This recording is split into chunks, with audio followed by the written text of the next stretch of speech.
You were taught that kindness is strength, that the world becomes softer when you smile, when you listen, when you give. But somewhere along the way, your smile began to ache.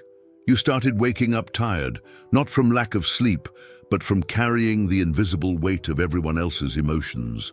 You say yes because saying no feels cruel. You forgive, even when your heart still bleeds. You hold others when you're the one unraveling inside, and still they call you so kind. But what if your kindness has become a mask? What if the face you show to the world, the calm, compassionate one, is slowly hiding your own exhaustion? Carl Jung once warned, "The persona is that which one is not, but which oneself as well as others think one is." And you have mastered the persona of the good one, the helper, the listener, the healer, the one who shines light for others, even while your own candle burns away to smoke. Pause for a moment. When was the last time someone asked you, "Are you okay?" and you actually told them the truth? You've learned to feel everything so deeply that you've forgotten how to feel yourself. You confuse compassion with responsibility. You think that saving others means you're worthy of being loved. But deep inside, your shadow is growing restless. It whispers, "You're not kind. You're scared. Scared of rejection, of conflict, of being seen as selfish." It's the shadow of the pleaser, the one who gives until there's nothing left. The truth is, your empathy has turned toxic, not because feeling is wrong, but because you've made yourself the container for everyone else's pain. You've turned your heart into a shelter. Without realizing, you locked yourself outside. This story isn't about being less kind. It's about remembering that your soul also needs gentleness.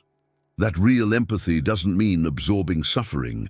It means standing with it without losing your own ground. So stay here until the end, because in the next chapters, you'll learn to recognize the invisible boundary between compassion and self-erasure. You'll understand why Jung said, "We meet ourselves time and again in 1,000 disguises on the path of life." And maybe this time, you'll meet the version of you who knows how to love without disappearing. If you've ever felt this silent exhaustion, stay. This story might be the mirror you didn't know you needed. You've always been the one who feels everything.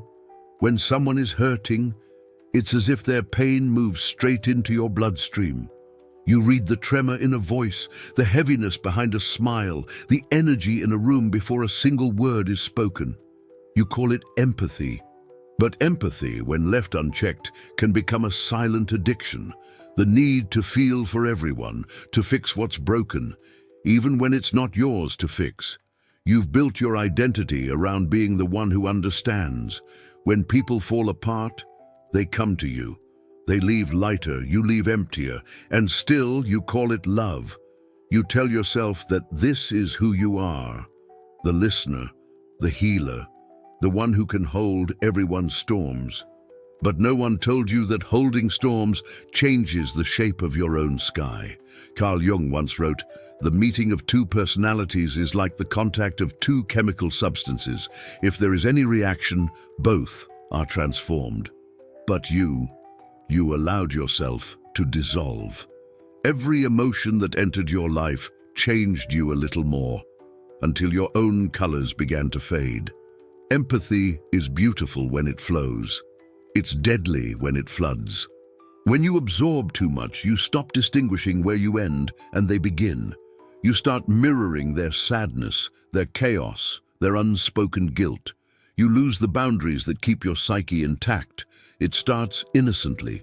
You comfort a friend who's grieving. You sit for hours listening to their pain. You carry it home like an invisible souvenir.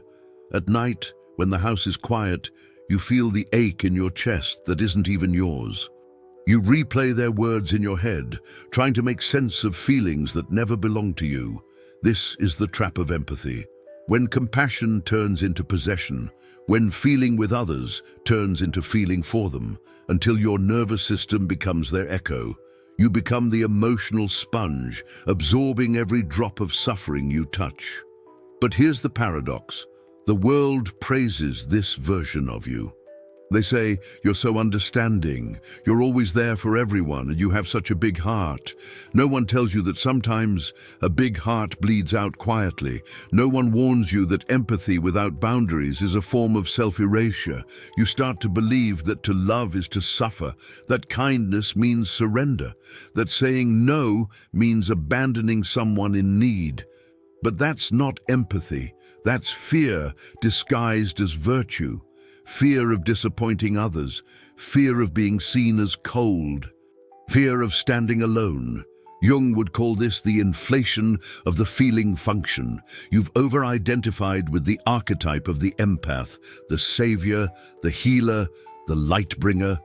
But every archetype, when lived unconsciously, becomes a prison. You wear the golden mask of compassion, not realizing it's slowly suffocating you. Real empathy requires separation. It means standing close enough to understand, but far enough to remain yourself. It means listening without drowning, helping without absorbing. It's love with a backbone, not sacrifice with a smile. So here's the question Jung would whisper to you. When you say you feel their pain, are you sure it's not your own pain you're avoiding? Because sometimes the reason you're drawn to others' wounds is that they mirror your own. You heal others hoping that, in the reflection, some part of you will finally be healed too. But empathy won't save you from your shadow. It only gives it new names. You have to learn to step back, to feel with but not as. To remember that being compassionate doesn't mean becoming porous. You are not a vessel for everyone's sorrow. You are not the world's emotional landfill. Kindness doesn't mean self-sacrifice. It means clarity. It means choosing when to give and when to rest. It means knowing that sometimes the most loving thing you can do is to let someone face their own pain. If this feels like you, always giving, always carrying, comment, too kind, too tired. Let's see how many of us are waking up from the same spell. Somewhere along the way, you learned that being good keeps you safe. You discovered that smiles open doors, that compliance avoids conflict, and that kindness earns approval. So you built your identity around being the good one. You didn't call it a mask. It felt natural. You became the student who never disappointed, the friend who always listened, the partner who never raised their voice. You shaped yourself around what others needed, believing that if you stayed gentle enough, the world would never turn against you. But Jung warned, the persona is a complicated system of relations between individual consciousness and society. It's the face you wear to survive. And every time you hide a truth to keep the peace, every time you swallow a no to appear kind, the mask tightens just a little more. You start to confuse the mask with your own skin. People say, "You're such a good person," and you smile, even as something inside you whispers, "But I'm exhausted." You've become addicted to the validation that your goodness brings. The approval feels like warmth, but it's borrowed light. It doesn't nourish you, it just keeps you glowing long enough to please others. Being the good one means performing emotional perfection. You can't show anger, it feels like betrayal. You can't express need, it feels like weakness. You can't disappoint, it feels like failure. So you compress your humanity into something palatable.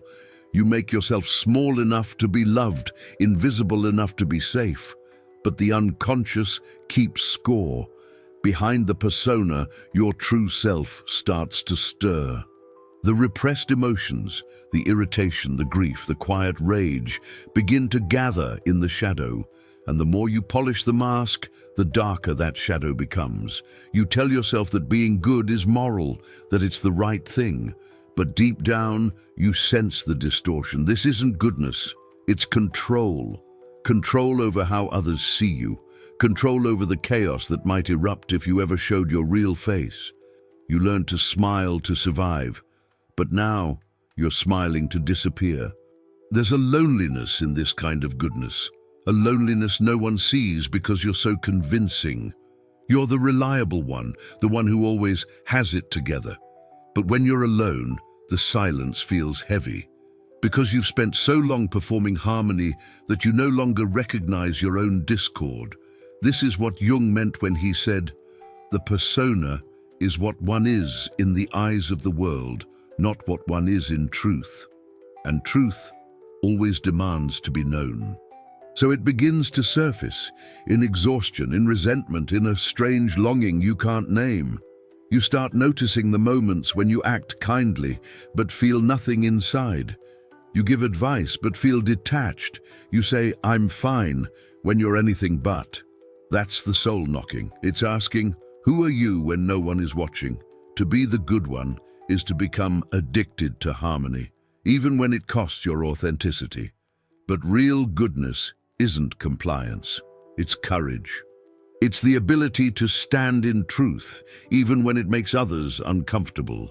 You don't need to stop being kind. You just need to stop performing it. Because the world doesn't need your perfection. It needs your presence. And presence begins where the mask ends. Jung taught that integration begins when we recognize our masks and stop mistaking them for our identity. That's how you begin to reclaim the self, by daring to be messy, contradictory, human. So take a breath. Let the mask loosen. It's okay if some people prefer the version of you that smiled through everything. They were never seeing you. They were seeing your persona. And maybe, for the first time, you're ready to meet the person who's been hiding behind it all along. If you've ever felt trapped behind your own smile, subscribe, because here we talk about what hides beneath the mask. You've spent years polishing your light. You've been kind, patient, understanding, a sanctuary for the broken and the lost. But deep inside, beneath all that gentleness, something else has been growing, a quiet tension, a pulse that feels almost like anger. You don't talk about it because it doesn't fit the image you've built, but it's there. The irritation when someone takes advantage of your kindness. The fatigue when you listen for hours but no one ever asks how you are. The resentment that creeps in when your empathy is expected, not appreciated. And every time you swallow it down, that energy doesn't disappear, it sinks into the shadow. Jung said, "The brighter the persona, the darker the shadow." And yours is ravenous, because the more you cling to being the good one, the more your unconscious collects everything that doesn't fit that image, all the anger, desire, frustration, envy, and need you've buried for years. You've spent so long editing yourself for others that your shadow has become a storage room for your forbidden emotions. You call it patience. Your shadow calls it repression. You call it compassion. Your shadow calls it exhaustion. You call it forgiveness. Your shadow calls it self-abandonment. The more you deny it, the stronger it grows, feeding on every "I'm fine," every fake smile, every moment you choose peace over truth, because the shadow feeds on what is unlived. Every part of you that was silenced, ignored, or labeled too much, it doesn't vanish. It waits. Sometimes it leaks out. In sarcasm, in a sudden coldness you can't explain, in a day when you can't stand anyone and don't understand why. That's the shadow knocking. It doesn't come to destroy you. It comes to demand that you live fully, not just politely. You see, being too kind is not innocence. It's often fear in disguise, fear of conflict, fear of being unloved, fear of being seen as selfish, so you overcompensate, pouring light into others so you never have to face the dark inside yourself. But what you resist persists, and your suppressed darkness begins to consume your vitality. Jung warned that if you ignore the shadow, it will rule you from within, and you will call it fate. That's what burnout is, the shadow's rebellion. Your body becomes heavy because it's carrying the weight of everything you've refused to feel. You become irritable, withdrawn or numb, and you tell yourself you're just tired. But fatigue is often grief, grief for the parts of you you've never allowed to exist. You might think you've been kind to others, but you've been cruel to yourself. You've denied your own limits, your own needs, your own truth, and now your soul is demanding balance. The shadow doesn't want to destroy your kindness. It wants to make it real. It wants to turn your empathy into something conscious, not compulsive. It wants you to feel anger and still choose compassion rather than suppressing one in the name of the other. There's beauty in that tension, because real wholeness is not light without darkness. It's the dance between them. You can't truly love others if you secretly resent them.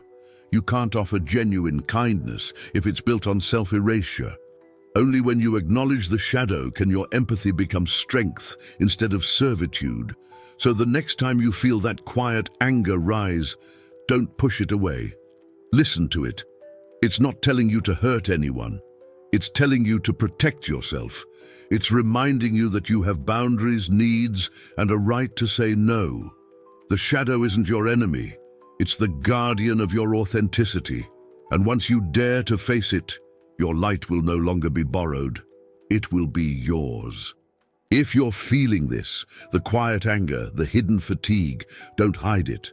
Comment shadow rising, because awareness is the first step toward wholeness. You've spent a lifetime bending toward others. Now the universe is asking you to turn inward, not in selfishness, but in remembrance.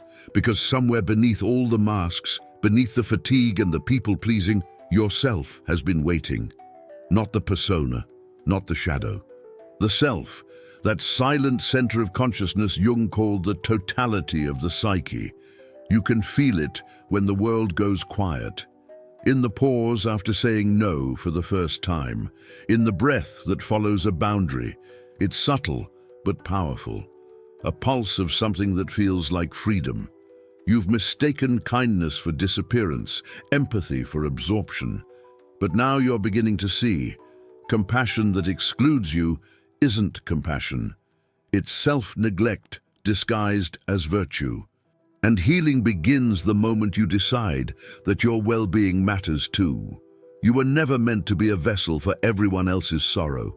You were meant to be a mirror, reflecting light without losing your own reflection. That's what reclaiming the self means, gathering back all the energy you've given away, all the power you've outsourced to approval, all the identity you've built around being good enough. At first it feels uncomfortable. You say no, and guilt claws at your chest.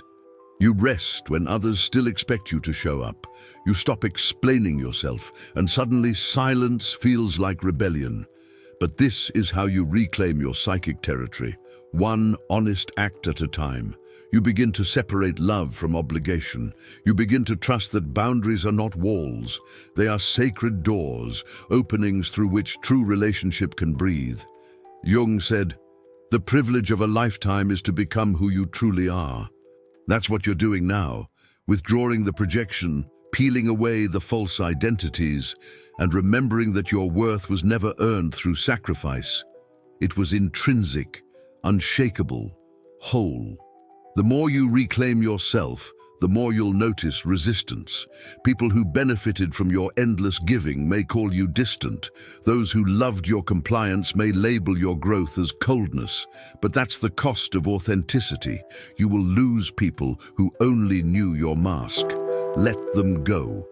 You are not abandoning them. You are returning to yourself.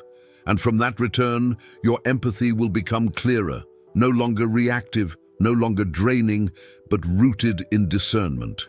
Real empathy has boundaries. It feels the pain of others, but it also knows this is not mine to carry.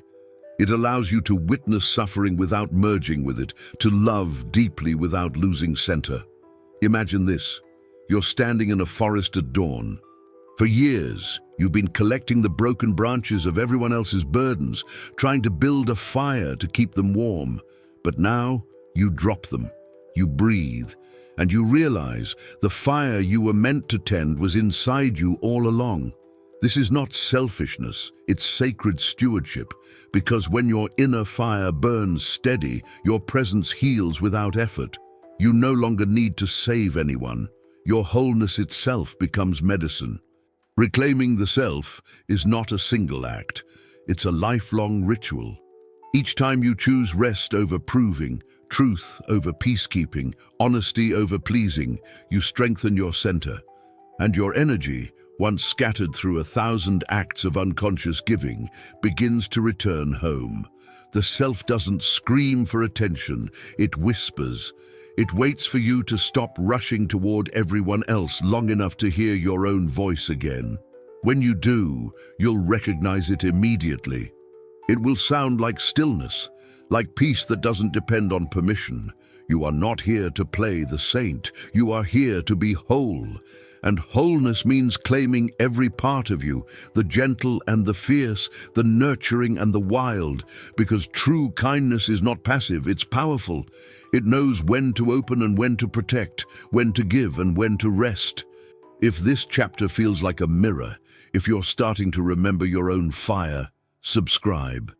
Because this space is for those learning to love without losing themselves. You used to believe that setting boundaries was selfish, that love meant endless availability, answering every message, listening to every story, absorbing every storm. You called it compassion, but compassion without boundaries isn't love, it's leakage. You were never meant to be accessible to everyone, all the time. Even the ocean retreats to gather its strength before returning to the shore. Nature itself lives by boundaries, the riverbanks that keep water flowing, the skin that protects the body, the silence that gives birth to sound. Boundaries are not walls, they are forms of intelligence. You are learning that your energy is sacred currency. Every yes you give without presence, every conversation you stay in just to avoid guilt, every favor done from fear, all of it drains your spiritual economy. Boundaries are how the soul practices discernment. They tell the world, this is where I end and where you begin. Jung once said, until you make the unconscious conscious, it will direct your life and you will call it fate. And this applies to how you give. If you give unconsciously from compulsion or fear, you will feel resentful. If you give consciously from fullness, it will feel like flow. The difference lies in boundaries. Setting them doesn't make you cold, it makes you clear. It turns your kindness from reaction into choice. It transforms empathy from martyrdom into mastery. Think of the moments you've said yes, while your whole body whispered no. You felt it, that subtle contraction, that ache behind the smile. That was your inner boundary trying to speak. But you silenced it to stay kind, to stay liked, to stay good. Now you're learning that every time you silence that voice, you betray the deepest part of yourself, the one that knows how much you can hold and when to rest. Boundaries are not punishments, they are invitations. When you say no from truth, you create space for what is real to enter. You stop managing others' comfort and start respecting your own capacity. This is how relationships deepen, not through constant availability, but through honest presence. It might feel strange at first. You'll say no and hear the echo of old guilt. You'll rest and feel the itch to explain yourself. But over time, you'll notice a quiet shift. You'll begin to feel grounded instead of drained. You'll realize that love grows stronger when it's rooted in authenticity, not performance. The most spiritual act is not self-sacrifice, it's self-awareness. When you protect your energy, you protect your ability to give it meaningfully. When you honor your limits, you teach others how to honor theirs. Boundaries are the bridge between your humanity and your divinity. They remind you that even the soul has edges, not to divide but to define, because the sacred can only exist within structure. Without it, everything bleeds into chaos. Imagine your life as a garden. Without a fence, anything can enter. Weeds, shadows, demands, noise. But when you create a boundary, you're not rejecting the world. You're shaping the conditions for beauty to thrive. Only then can your flowers grow freely. So the next time you feel the urge to overextend, to explain, to justify your no, remember this: you are not rejecting anyone. You are choosing alignment. You are saying yes to your peace, your health, your soul. This is what maturity and empathy looks like, not the absence of care, but the presence of self, not distance, but clarity, not withdrawal, but sacred containment. And here's the paradox. When your boundaries are strong, your love becomes purer. Because it flows from wholeness, not depletion. People can finally trust your yes because they know you're no longer betraying yourself to give it. If this chapter felt like a deep breath, if you're learning to protect your peace, share this video with someone who needs that reminder, because healing isn't selfish, it's contagious. You've journeyed through light and shadow. You've looked at the cost of your own empathy, the mask of goodness, the hunger of the shadow, and the sacred fire of boundaries. And now you stand at the quiet edge of understanding that kindness was never meant to erase you. It was meant to express you. For years, you thought your worth lived in how much you could give.